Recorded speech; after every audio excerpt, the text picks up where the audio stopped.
Good morning. Alrighty, so I am realizing that my notes are gone. So give me a minute. Danielle, it looks like you're here. I'm going to go ahead and pull up everything once again.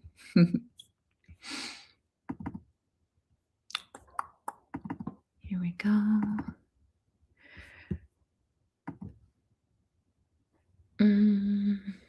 Recent, maybe? Yeah. Huh. Eek.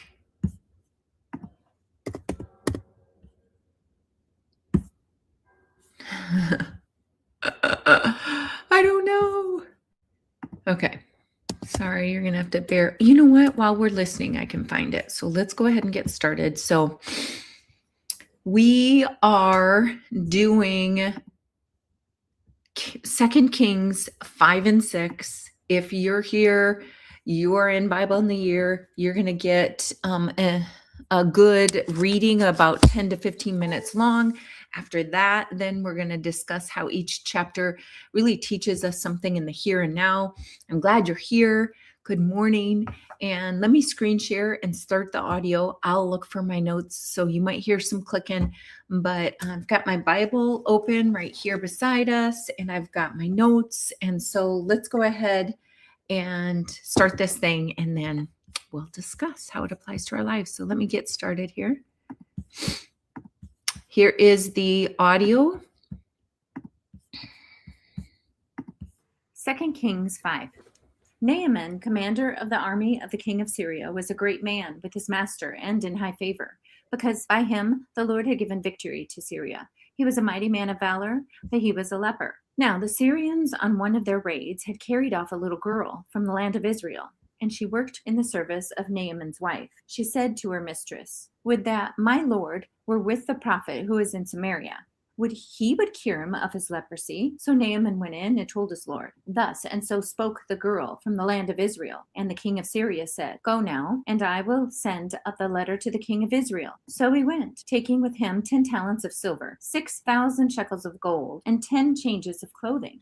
And he brought the letter to the king of Israel, which read, "When this letter reaches you, know that I have sent to you Naaman my servant, that you may cure him of his leprosy." And when the king of Israel read the letter, he tore his clothes and said, "Am I God to kill and make alive, that this man sends word to me to cure a man of his leprosy? Only consider and see how he is seeking a quarrel with me." But when Elijah the man of God heard that the king of Israel had torn his clothes, he said to the king, "Why have you torn your clothes? Let him come now to me, that he may know that there is a prophet in Israel." So Naaman came with his horses and chariots and stood at the door of Elijah's house. And Elijah sent a messenger to him, saying, "Go and wash in the Jordan 7 times, and your flesh shall be restored, and you shall be clean." But Naaman was angry and went away, saying, "Behold, I thought that he would surely come out to me and stand and call upon the name of the Lord his God, and would wave his hand over the place and cure the leper. Are not Abana and Pharpar, the rivers of Damascus, better than all the waters of Israel? Could I not wash in them and be clean?" So he turned and went away in a rage. But his servants came near and said to him,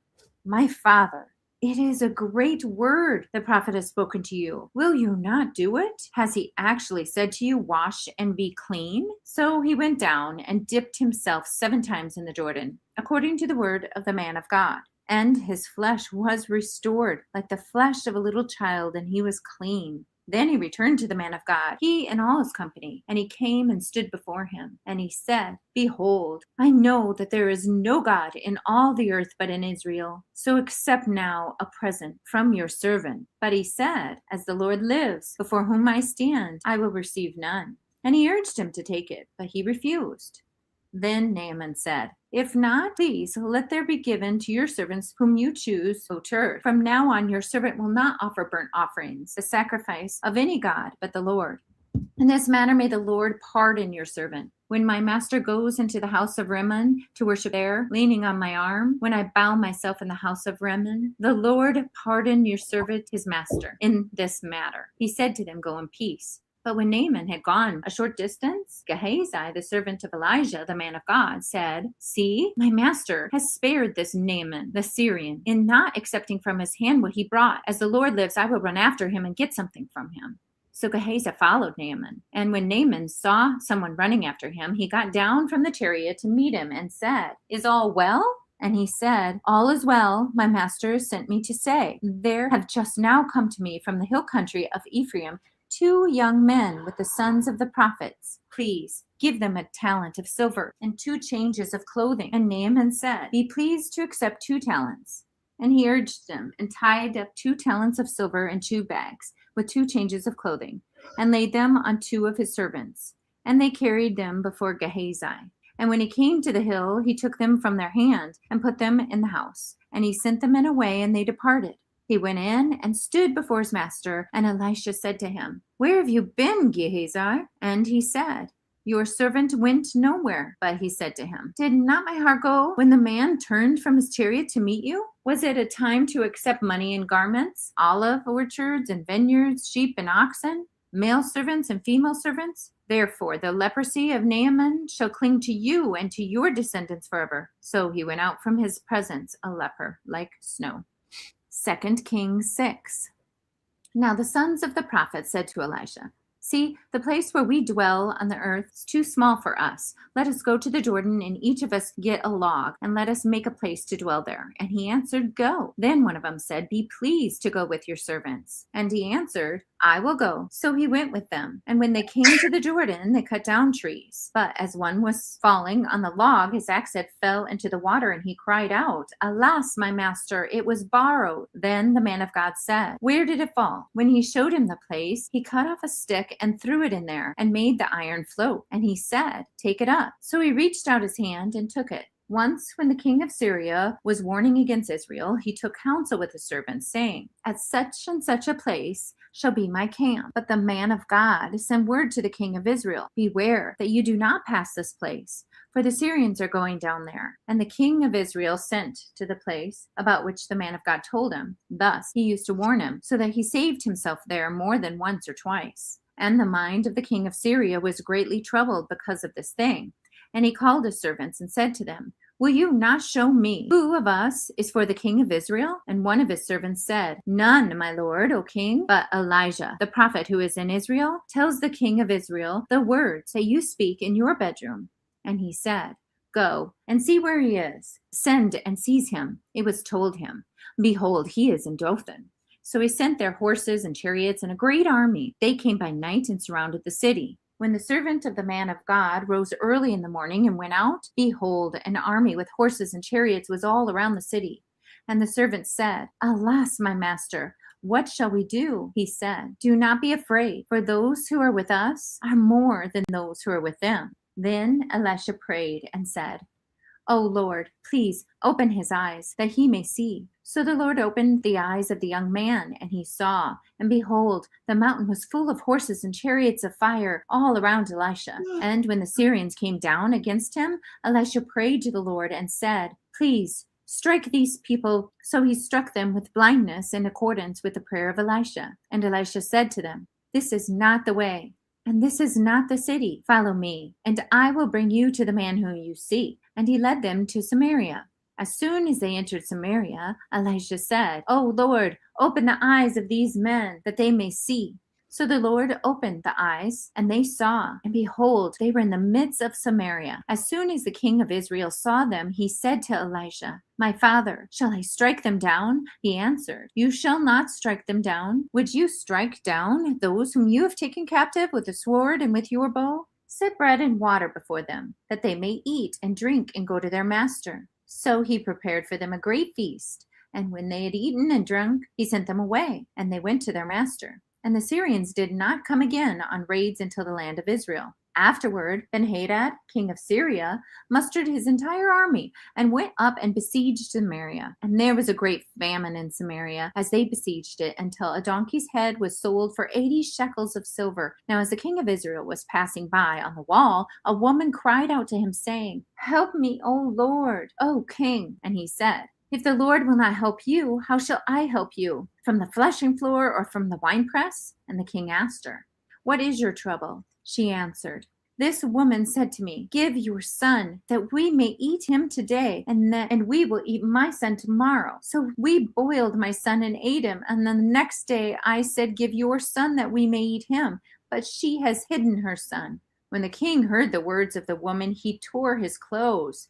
Now he was passing by on the wall, and the people looked, and behold, he had sackcloth beneath on his body. And he said, "May God do so to me and more also, if the head of Elisha the son of Shaphat remains on his shoulders today." Elisha was sitting in his house, and the elders were sitting with him. Now the king had dispatched a man from his presence. But before the messenger arrived, Elisha said to the elders, "Do you see how this murderer has sent to take off my head?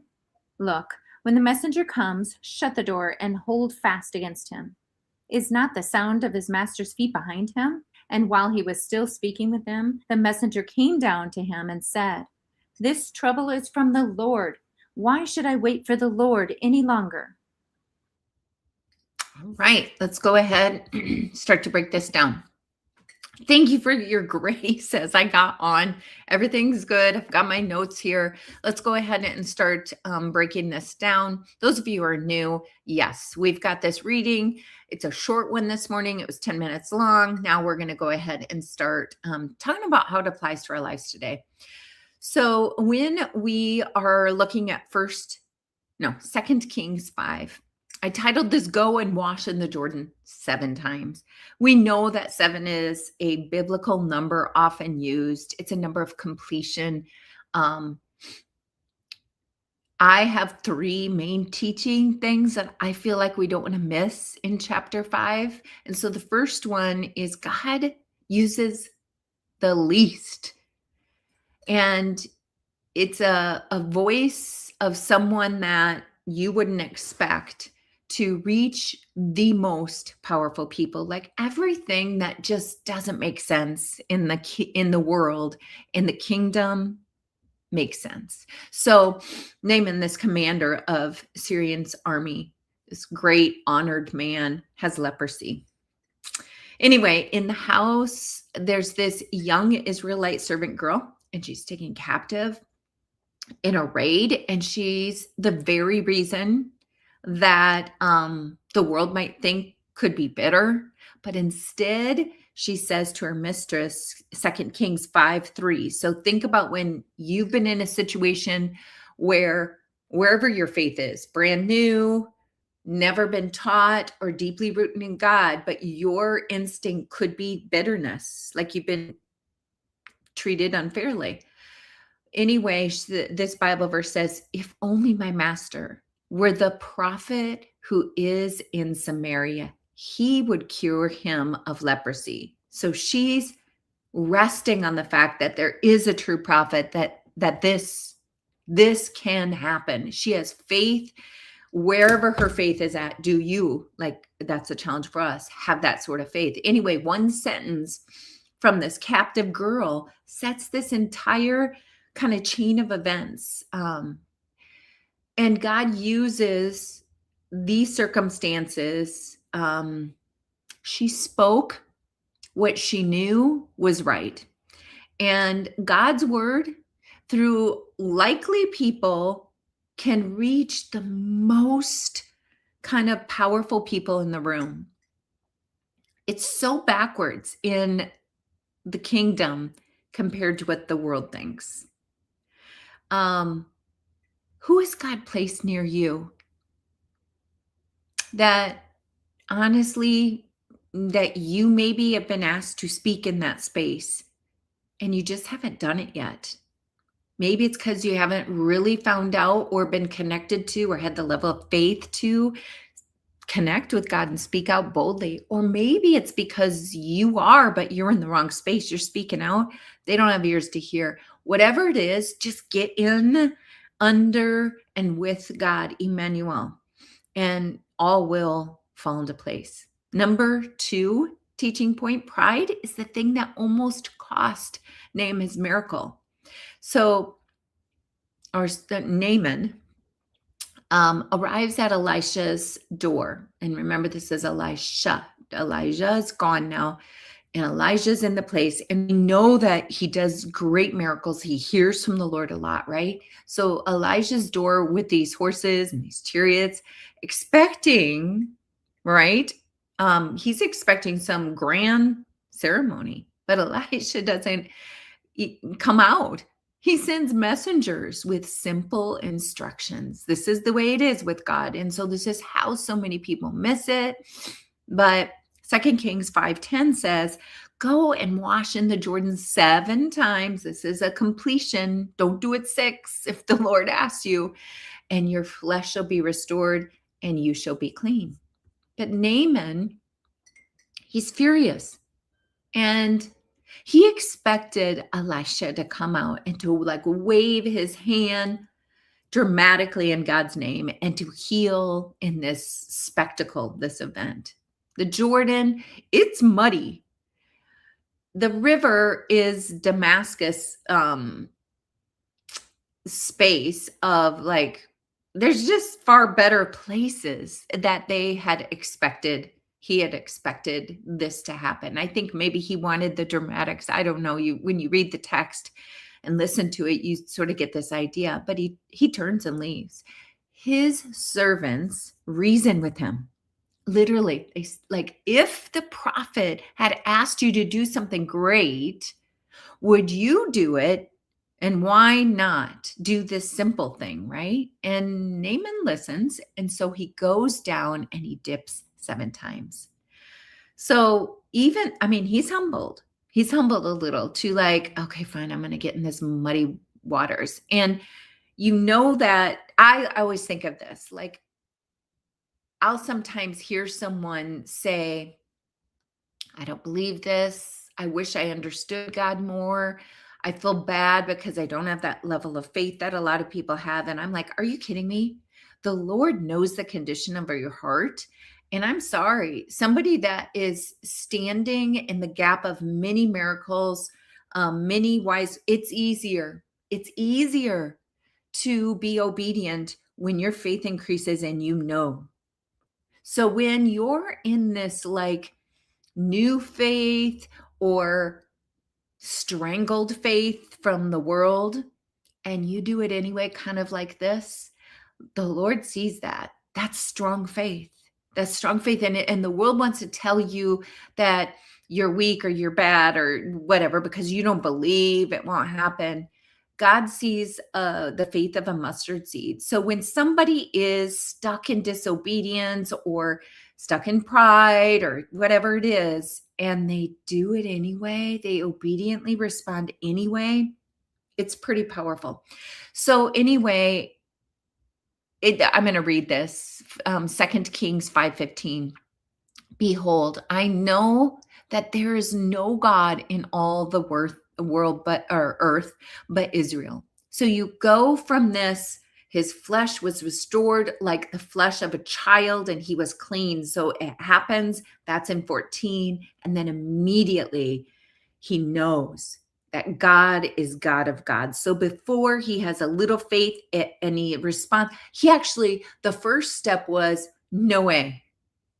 Then he reaches out to some counsel and is convinced, just try it anyway. So with a little faith, he goes in and then he's restored and then his faith is big. Let that be us.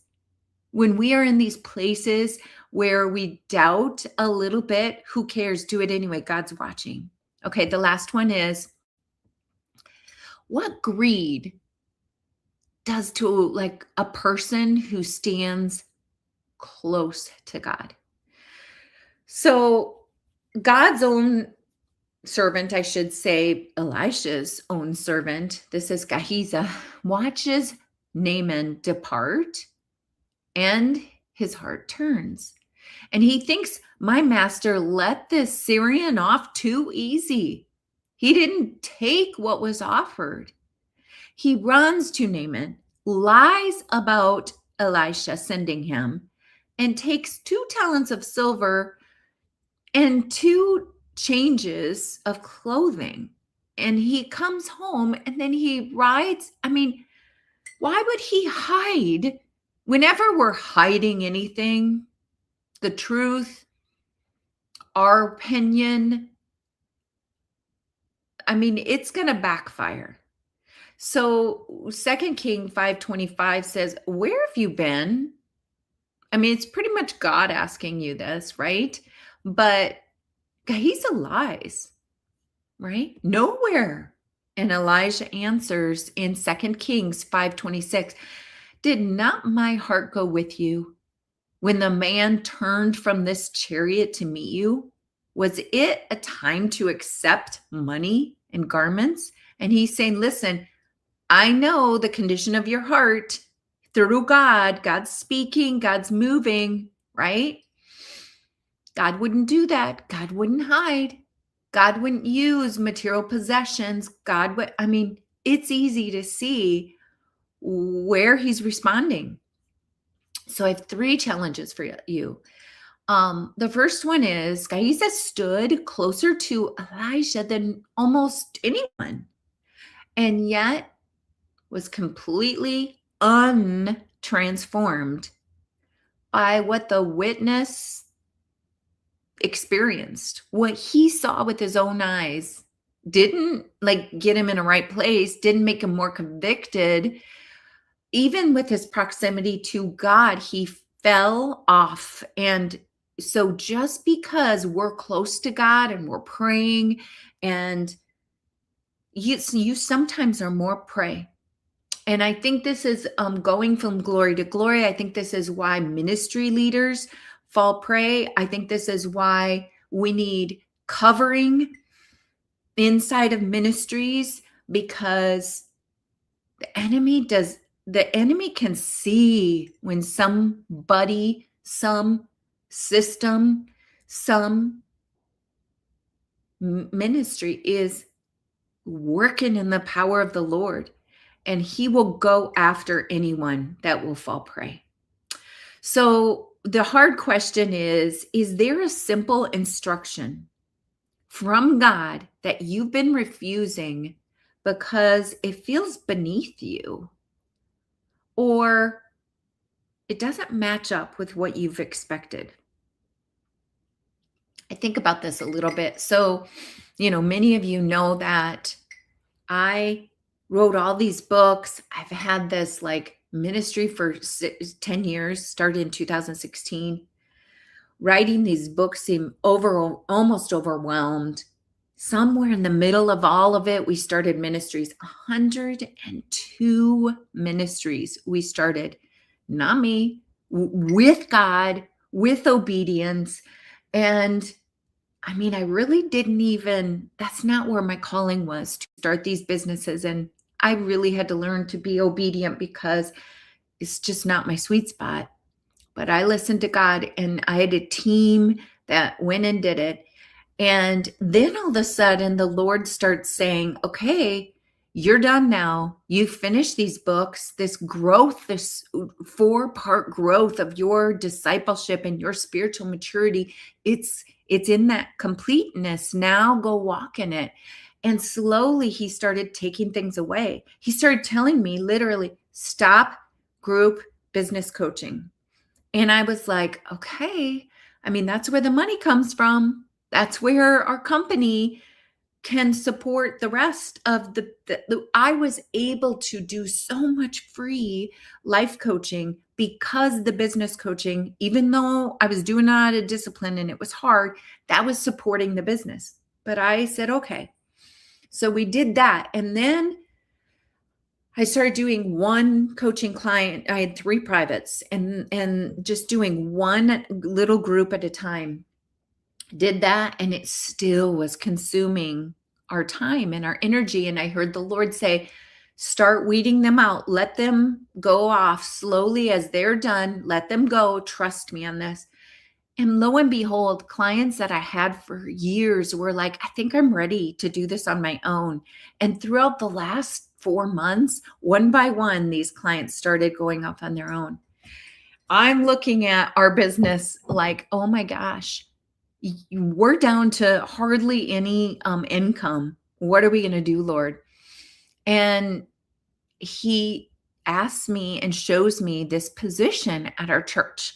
And he's like, open your eyes to it. And I sort of thought, whoa, I'm going to give all this up. You've been doing this for 10 years. And then I'm going to work at the church. I probably would have done that anyway. Like, it's so weird, but I am not going to bat an eye. I'm going to stay connected to the Lord. I'm going to listen and I'm going to step in. So what is God potentially doing in you that seems so backwards? Are you going to trust it? Okay, let's move to 2 Kings 6. Those who are with us are more. Those who are with us are more. What does that mean? First teaching point, when God, his protection is with us, it is greater than anything we can see. So this king sends a great army by night to surround where Elisha is staying. So his servant wakes early and goes out and sees the horses and the chariots and the great army surrounding, right? And he cries out, "Alas, my master, what shall we do?" And Elisha answers, "Without fear." In 2 Kings 6:16, he says, "Do not be afraid, for those who are with us are more than those who are with them." Doesn't matter what you see. God is always more. No matter how weird, compared to what you think in the world, no matter what it looks like, are you going to remember that the Lord is omnipotent, omniscient, omnipresent? Stick with the Lord. So the Lord opens the servant's eyes and he sees the mountain fall.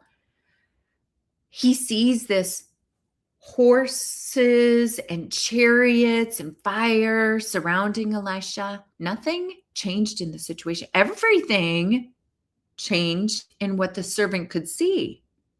So Elijah did not pray for God to change the situation. Trust it. He prayed for his servant to see the reality of what's already there. God's protection does not always remove the threat. Sometimes he simply opens the eyes of our hearts so we can see. So pray for God to reveal to you. Stay on the path. Who just said that? Mike. Is there a path to God? Isn't the path to God fun? But you're saying the right thing. This path, Mike. Stay on the path of God. Just keep that be your focus. And when you need to trust it more, when you feel shaky, ask for the Lord to open your eyes. So then the next thing is this Syrian army, it could not touch Elisha. The prophet who walked with God was protected by God. Will we walk with God? Because we will be protected by God. What you see with your physical eyes is rarely the full picture. Rarely. Ask the Lord to reveal to you what the Spirit is showing. The spiritual world is so awesome. Ask for your eyes to be open to that. So the second teaching point is Elisha feeds his enemies. That's how God works. So God strikes the Syrian army with blindness at Elisha's prayer. What? Right? Elisha leads the blind army, which came to capture him all the way to Samaria, the capital of Israel. So when God opens their eyes, they find themselves surrounded and in the middle of the army city. The king of Israel asks, "Shall I kill them?" Elisha says no. And so in 2 Kings 6:22, set bread and water before them, that they may eat and drink and go to their master. So the king prepares this great feast. They eat, they drink, they go home. And in 2 Kings 6:23, a feast for the enemies accomplished what a sword could not. How strange the way God works. 3 points. God's wisdom often operates completely contrary to human instinct. Kill your enemy or feed them. Elijah knew that mercy and provision could break what force could not. This moment foreshadows what Jesus would teach. Love your enemies. Do good to those who hate you. The chapter ends with this siege, a reminder that some seasons of peace can quickly shift, and only God sustains us through them. So your heart question right now, is there a situation that feels surrounded and overwhelming? Do you believe that those who are with you are more than those who are against you? Do you have God-fearing people in your circle? Are you allowing people to intercede for you? Do you have a loyal army? And not a loyal army to the world, but to God. Is there someone in your life, an enemy, a difficult person, that God may be calling you to feed rather than fight? All right, let's keep moving. What time is it? Oh, I'm over. Okay, that's all right. We'll go to prayer, but let's look at our notes. So yeah, Mike is compelled in this, honestly. So he says the path is narrow. So yeah, isn't the path to God fun? He's like sarcastic a little bit with the question mark, right? I mean, the things he asks us to do, to double down on, and it is narrow. So you can see these people who were called and hearing from God, they struggled to stay. We are now New Testament believers. So when you look at that and you think, man, this prophet, Elisha, how hard for him, but he did stay the course. Well, listen up. We are New Testament believers. And when Jesus left, he left us the Holy Spirit. And so we are like, and we better know it and we better own it. We are like these prophets of old. We have the ability to be with Emmanuel, stand in the authority of Jesus Christ, hear the voice of God. We have the ability to do this because of none other than what God did when we became Christians. We have all three. We are like the prophets of old, where we can hear God. And sometimes we don't hear big. Sometimes we're in those shaky places, but we need to double down and do life with God. He's watching to see if we're obedient, and if we're obedient when we're afraid. If we're obedient when we don't even hardly trust, we have a mustard seed, but we do it anyway. It's fine. It's fine. He's watching to see us step in. All right, I'm going to go ahead and pray us out of here. So, Father God, thank you so much for the teaching today. Lord, we love you and we trust you. We are grateful for Old Testament teaching, like a child who learns from a sibling ahead of them. Man, they either do great and you're like, I'm following Elisha, Elijah. I'm following, I believe, I see, help me even more. Or they learn like the Israelites going into the promised land where their ancestors messed up and they've been taught, and they're going to try to go out with more of you. As for me and my house, we will love and serve the Lord. They've learned. Whatever it is, Lord, inspire in us the same. Don't let us hide the truth. Let us speak boldly in your name. Forgive us of our pride. That's what gets in the way. It's always the pride. Forgive us when we're prideful. It's like the sheep will know your voice. God doesn't speak this way. God is humble. What is Jesus? Humble. Jesus had a way of being strong and confident, and at the same time meek and forgiving Father, help us get this clear in our heads. We love and trust you. We are not afraid of you. We are afraid of the call you have us on, maybe, but then we are grateful that you're with us. Emmanuel. In Jesus' name. All right, everyone, go live, love, learn, and lead according to the call God has on your life.